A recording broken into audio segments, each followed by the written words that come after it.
29 महापालिकांच्या निवडणुकांसाठी राज्यात 15 जानेवारीला मतदान तर 16 जानेवारीला लागणार निकाल। राज्य निवडणूक आयोगाची पत्रकार परिषदेत घोषणा। 29 महापालिका निवडणुकांचा बिगुल वाजलं।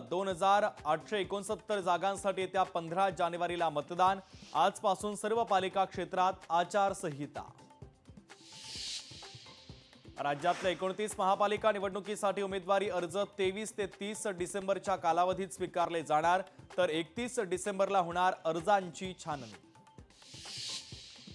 महापालिका निवडणुकीसाठी उमेदवारी अर्ज मागे घेण्यासाठी 2 जानेवारीपर्यंत अंतिम मुदत, तर 3 जानेवारीला होणार अंतिम उमेदवार यादी निश्चित।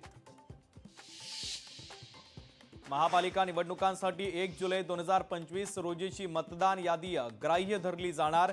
ही यादी केंद्रीय निवडणूक आयोगाकडून आली असल्यानं त्यामध्ये नावं वगळण्याचे अधिकार राज्य आयोगाला नाहीत।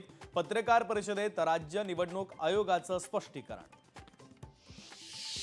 मतदार यादीतील प्रक्रिया अपूर्ण असताना निवडणुकांची घोषणा करणं म्हणजे मतदारांच्या हक्कांवर घाला आणि लोकशाहीच्या प्रक्रियेची थट्टा आहे। निवडणुका जाहीर होताच विरोधकांचा सूर।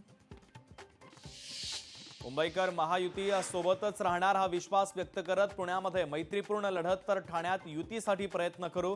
महानगरपालिका निवडणुका जाहीर होताच मुख्यमंत्री फडणवीसांचं सूचक विधान।